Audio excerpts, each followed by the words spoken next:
Fala família, espero que todos estejam bem. Hoje no Bate-Papo do Inconformado eu trouxe meu grande amigo, Pastor Pierre. Muito obrigado, é uma satisfação ter você aqui hoje. E nós vamos falar sobre dois assuntos. Esse primeiro vídeo é sobre a fé adormecida. E aproveitando para falar assim, já com vocês aqui, esse ano, através do Pastor Pierre, recebi algumas palavras que eu estava realmente precisando, mas eu só consegui entender elas a partir do momento que eu comecei a executar isso na minha vida. E o Encontrinho, que é o lugar onde a gente se reúne lá, foi onde eu consegui entender de fato por que a minha fé estava literalmente adormecida e eu não estava, exercendo ela naquele momento. Tava triste e tudo mais. E aí eu trouxe ele aqui para ele falar um pouco melhor, porque nada melhor do que alguém que realmente domina o assunto para trazer para vocês, tem conhecimento, né? Porque eu tô aprendendo, de verdade. Foi que eu até fiz um testemunho esses dias lá no Encontrinho. Eu tô lendo a Bíblia todos os dias, eu tô aprendendo a conhecer mais a palavra, tô falando mais aqui com vocês sobre isso e é algo que é legal pra caramba. Só que eu ainda não, né? Ainda tenho minhas dificuldades ali, né? Então eu trouxe alguém que realmente, assim, perito, e é um cara que eu falo de coração, me ajudou absurdamente. Então, espero que ele consiga ajudar pelo menos uma pessoa que Amém, em nome de Jesus. Ó, eu vou fazer uma pergunta pra você, e aí pode discorrer da maneira que você quiser, Perfeito. tá? O que faz alguém adormecer, né? O que faz a fé de alguém adormecer na vida adulta? Por exemplo, eu, Caio, tava com a minha fé adormecida. O que faz você, o que você enxerga, por exemplo, um homem que ele tá sem fé ali? Você consegue perceber que ele já foi de fé, ele tem fé, mas ele não tá fluindo. Assim. Eu acredito que as pessoas geralmente, quando falam assim que a fé adormeceu, um dos sinais maiores que tem é quando a pessoa ela para de olhar e ter esperança com o futuro e começa a ficar olhando para trás, para o passado e para as coisas que estão dando errado. Então a pessoa começa a olhar tudo aquilo que está dando errado, tudo aquilo que está de dificultoso e o foco dela sempre vai ser a dificuldade que está passando ou as coisas que não deram certo. E ela para de ter aquele olhar que realmente é a fé, na coisa que está vindo, no que ela não espera, ou que realmente ela sonha. Sim. Então ela deixa de sonhar e começa a olhar para as situações que ela está passando. E acaba vivendo naquele piloto automático ali, entra na rotina e deixa tudo em stand-by ali, acaba não executando projetos, vontades, nem nada. E acaba aquela famosa frase, né? Ela começa a viver, né? Prefere se conformar com a derrota do que se surpreender com a vitória. Ó, acabou de falar uma palavra aí que é baseada em tudo que a gente tá falando aqui, é sobre os inconformismos da vida, Sim. Né? Então você tá inconformado, né? Se conformar é uma situação dessas. E se você tivesse que falar alguma coisa assim, se você tivesse que dar uma dica pra quem tá vendo o vídeo assim, como reacender a fé? Sei que não tem como, sei lá, tipo uma tomada assim, e você, ai meu Deus do céu, vou reacender agora. Não, você tem que ir com o tempo exercendo sua disposição ali. Eu sempre falo para as pessoas, reacender a fé ou se aproximar de Deus é algo que tem que ser contínuo, um dia de cada vez. Sim. Primeira coisa é você reconhecer onde você está, o que está acontecendo. Você quando reconhece que você está com um problema, que você está vivendo num tempo de muita dificuldade, de muito problema, você para chegar em algum lugar você tem que saber onde você está. Então para você realmente começar a reacender a fé, você primeiro reconhece onde você está, tenha uma disciplina para você realmente sair daquele lugar e entender que você pode realmente reacender essa fé em Cristo. Que a fé nada mais, nada menos é você acreditar em algo, principalmente em Deus, né? Você acredita em Deus. Exatamente. Mas você reacender a fé é você entender que você pode alcançar, que você pode conquistar, é você voltar a sonhar, né? E não ficar preso, voltando, né, a falar, não ficar preso àquilo que você está vivendo, mas realmente olhar lá na frente. Eu acredito que esse ano veio me ensinando muito, né? Eu achei que eu sabia orar, eu achei que era só chegar ali, falar e tá de boa. Hoje eu converso praticamente o dia inteiro, né? Tô aqui, às vezes, parado em casa, pensando ou trabalhando, tô conversando com Deus, como se fosse o meu melhor amigo, que de fato ele é. Eu vi que esse ano, a partir do momento que eu me permiti entender, né, quem eu era, onde eu estava, o que eu estava fazendo, se era aquilo, como que eu queria prosseguir. Comecei a namorar, comecei a mudar minhas perspectivas como homem e de trabalho, e falei, e aí? Pra onde que eu vou? Como que eu vou? Então, o que eu aprendi muito esse ano, e assim, foi uma das maiores dificuldades, foi entender que a gente precisa plantar sem saber que a gente vai colher. Exatamente. Mas a gente precisa plantar com fé, né? Entender que a gente tá ali por algum propósito e caminhar, né? E você falou uma coisa que é muito interessante, que todo mundo às vezes acha assim, eu não sei orar, eu não sei como fazer. Mas a verdadeira oração é o que você está fazendo. Seu livro, hein? Né?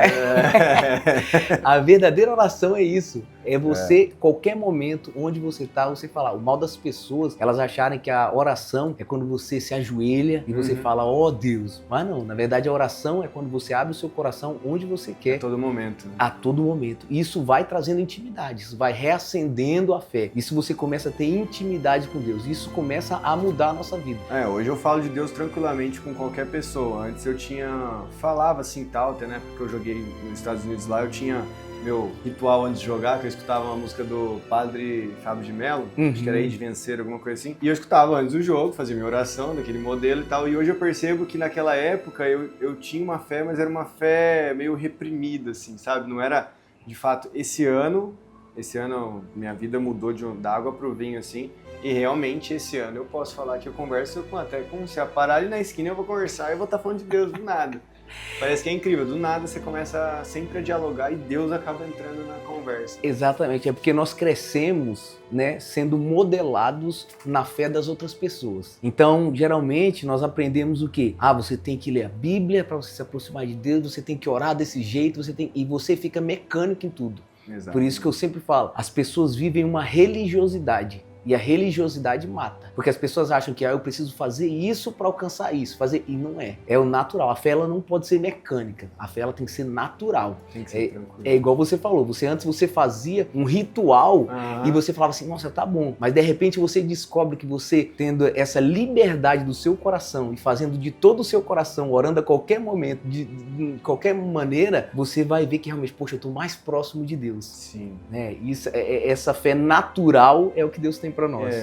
Eu percebi muito isso que você está falando, porque quando eu comecei a entender um pouquinho melhor o que eu estava fazendo de vida assim mesmo, né? Eu falo como pessoa, não de oração. Eu falo ali no meu trabalho, né? Entendendo o que eu queria passar agora, nessa nova fase que eu estou vivenciando, mas até chegar a esse ponto, a gente demorou aí uns 6 meses para eu entender. Né? Eu brinquei no encontrinho, mas sexta-feira agora que eu tive, tipo assim, um banho de água fria, assim, que é isso, sabe? Assim, eu entendi.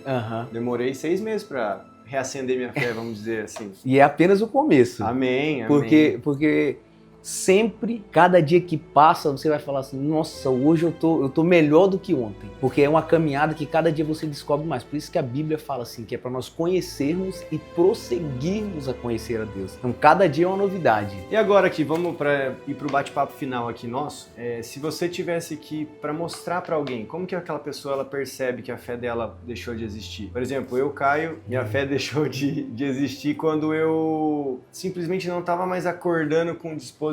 Quando eu tava simplesmente, eu tinha me entregue ali ao que eu tava vivendo, né? Por exemplo, tava sem dinheiro, sem trabalho, sem nada, então era isso, eu falava assim, Deus tá me punindo por alguma coisa e é isso que eu vou ficar. Como que a pessoa, tipo assim, percebe que ela tá vivendo esse momento e por que é uma pessoa, já vou emendar, já outra pergunta, e por que uma pessoa precisa de alguém, por exemplo, como você? Eu falo de coração, aqui aberto, a gente não combinou, né? O roteiro aqui é só umas perguntinhas, o Pierre tem, acho que uns, 70% da minha fé renovada esse ano é graças a você e suas palavras. Amém. Luiz Glória a tem Deus. grande parte. A Sara tem bastante parte, meus pais também, minha irmã. Então, eu queria saber assim, como que a gente sabe que a gente está deixando, né, a gente tem uma coisa ali reprimida e não executa. E também, como que Deus usa o silêncio para trabalhar com a gente? Como que ele conversa com a gente no silêncio? A questão da fé adormecida, as pessoas elas vivem geralmente tristes, como eu falei no início, por tudo aquilo que elas queriam e não deram certo. Só que próximo inconformismo, passado que ainda aprende. Exatamente, porque as pessoas olham geralmente para as situações e elas não têm mais esperança no futuro. Quando nós começamos a buscar a Deus, quando nós começamos realmente a querer entender as coisas de Deus, nós damos o primeiro passo. E aí nós começamos a ver as coisas acontecendo. Só que aí existe o tempo a qual Deus vai ficar em silêncio. Por quê? Porque no silêncio ele nos mostra a perfeição dele. Porque muitas vezes as pessoas falam assim, Deus está em silêncio, mas quando Deus está em silêncio, ele não deixa de provar o quanto ele continua real. E qual que é o segredo? Mesmo que Deus esteja em silêncio, é você observar à sua volta tudo aquilo que Deus tem feito. Por exemplo, às vezes a pessoa fala assim, poxa, Deus está em silêncio. Mas se ela parar e for na rua um pouco, ela vai ver um sol bonito. Ou às vezes ela vai ver uma chuva caindo. Ou às vezes ela vai lá, vai ver o pai e a mãe bem. Vai ali e vai dar um abraço num amigo. Então, quer dizer, as situações, se nós olharmos, nós temos na nossa vida mais para agradecer do que para reclamar. Isso é um fato. E quando nós paramos para analisar o silêncio de Deus, é Deus nos mostrando assim, mesmo que eu estou em silêncio, eu estou trabalhando. E isso é a fé ascendendo, é quando você para de olhar e falar assim, as coisas têm que acontecer do jeito que eu quero. Não está acontecendo do jeito que eu quero, mas está acontecendo do jeito que Deus quer. E aí você começa a entender essa parte, dá uma mudada realmente. Exatamente. Na mentalidade. Assim. É porque assim, eu creio que as histórias se repetem. Entendi. É igual, por exemplo, a gente pega na Bíblia, você olha lá atrás, o pessoal saiu do Egito.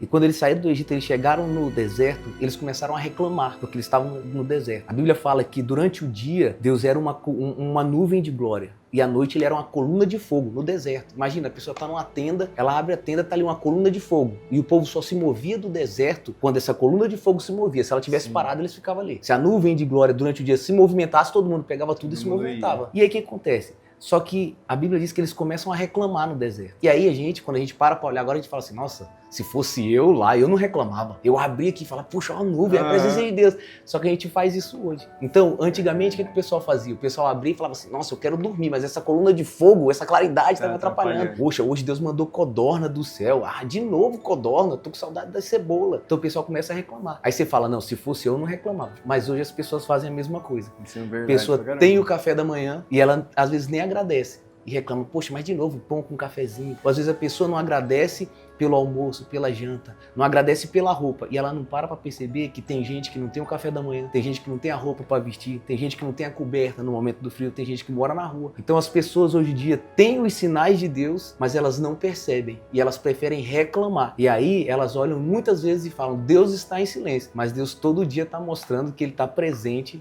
e falando com a gente. Eu falei que ele era bom, gente. E só para finalizar aqui, então, eu acredito muito que isso tudo que você falou, se nós tivermos gratidão por aquilo que a gente vive hoje, por exemplo, o momento que a gente tem aqui agora já é um momento abençoado. Você saiu da sua casa para vir aqui conversar comigo, que benefício, né? Que nada. Eu também, de pensar em mudar meu conteúdo para trazer.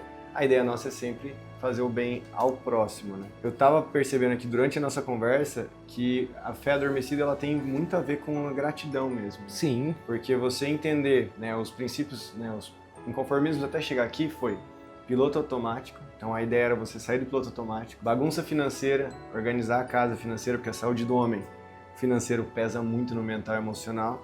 O terceiro era o corpo esquecido, ou seja, nosso corpo, nosso tempo. Se a gente quer ser veículo de coisas boas, nós precisamos nos cuidar. Quarto, má alimentação e vícios disfarçados, que aí entra, por exemplo, ficar rolando feed, ficar comendo errado toda hora ou só mais hoje. E aí vem a fé adormecida. Por que eu coloquei a fé em quinto? Eu pensei em colocar em sétimo por causa do número 7 e tal. Certo. Mas eu coloquei em quinto porque eu entendi que a partir do momento que a gente sai do piloto automático, que a gente organiza a nossa casa financeira, que a gente organiza, que o nosso corpo começa a ficar saudável, a gente tira os vícios. A partir desse momento, a gente está preparado, não que a gente não esteja preparado antes, mas preparado de fato para entender o que é a fé. Porque até então a gente vai ter fé, mas não vai ser aquela fé porque vai estar com alguma coisa na cabeça, sabe? Será que meu raciocínio tá... Tá sim. Essa tu conseguiu. A ideia, entendeu? Sim. Porque, e eu vi isso muito em mim esse ano, que eu precisei sair do meu piloto automático, sair da minha estagnação. Eu tive que me reorganizar financeiramente, mesmo que comecei a ganhar menos e tudo mais. Tive que voltar a me cuidar, ir na academia, me alimentar certo. E tirei vários vícios, né, que a gente até conversou disso antes de iniciar aqui. Só assim pra eu, de fato, entender que minha fé, ela tava adormecida. E aí eu falei assim, cara, preciso conversar com o Pierre sobre isso. Como que eu vou falar com ele? Mas você falou algo aí que é essencial. E eu sempre falo, nossa vida com Deus é uma vida ativa, não é uma vida passiva. As pessoas geralmente elas esperam de Deus, sendo que elas têm que agir. Entendeu? Até na Bíblia tem uma passagem que fala que o pessoal, quando ele foi pra guerra, e Deus falou pra eles assim, ó, vocês vão pra guerra, mas vocês não vão precisar guerrear. E a Bíblia diz que o pessoal foi pra guerra, quando eles chegaram lá, que eles iam batalhar, Deus mandou pedra do céu e destruiu todo o exército. E aí todo mundo espera em Deus. Só que se você parar pra pensar, o milagre só aconteceu porque eles não foram passivos, eles foram ativos. Por quê? Eles precisaram acordar cedo, eles precisaram se preparar para a batalha, eles precisaram marchar até lá. Então, quer dizer, a nossa vida precisa de todos esses pontos que você falou para que realmente a fé se acenda novamente. E você falou algo muito importante que é a gratidão. E o que é gratidão? A Bíblia fala que quando a gente é fiel no pouco, sobre o muito Ele vai nos colocar. E o que, que as pessoas querem? O muito.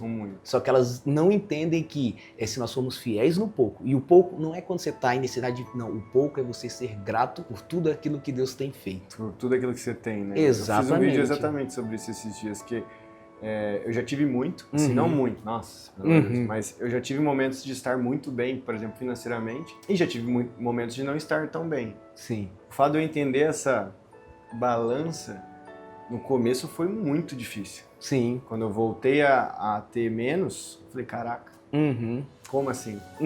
Aí agora, assim, depois de um tempo, que aí realmente eu comecei a dar valor no fato de, por exemplo, tô aqui na casa da minha mãe, ontem jantei com a minha namorada, tive um momento com meu pai, tipo, tô trocando ideia com amigos antigos. Isso tudo é gratidão de tudo que tá acontecendo e tal. Aí eu fui, tá. Isso. Eu fui entendendo. Exatamente. E isso é a raiz do que é prosperidade. Amém. Prosperidade não é 1 milhão no banco. Prosperidade é a ausência de necessidade. Então, quer dizer, se eu tenho condição de estar com a minha família, de, jantar com a minha esposa, com a minha namorada, me divertir, curtir a vida, eu sou um cara próspero. Amém. Eu tenho por isso que eu tenho que ter um coração grato. Isso tem que ser porque as pessoas hoje elas não estão curtindo a vida, não estão vivendo como deveriam viver, porque elas estão preocupadas com tudo aquilo que elas não têm ainda. Com tudo aquilo que elas querem conquistar e geralmente a gente se apega muito a bem material, né? Total. E se você tivesse que deixar um recado agora aqui, vamos lá, esse vídeo aqui vai ficar de eterno. né? A gente tá postando aqui, pode ser que tenha dado 5 visualizações, que vai ser a Kelly, a Sara e meus pais. O Luiz acho que vai assistir um pouquinho. Mas vai ficar aqui para sempre esse vídeo aqui, não é um vídeo que eu pretendo arquivar nunca na vida, vai ficar na história do meu canal. Então, se você tiver que dar um recado para quem está assistindo esse vídeo, para que a pessoa realmente reconheça a fé adormecida que há nela, ou não, se a pessoa já tem realmente bastante fé, o que você poderia falar para a pessoa assim, se entender melhor, assim, compreender melhor o momento que ela está vivendo e como que ela pode trazer a fé de volta para dentro dela? Bom, o recado é que Deus é real. Né?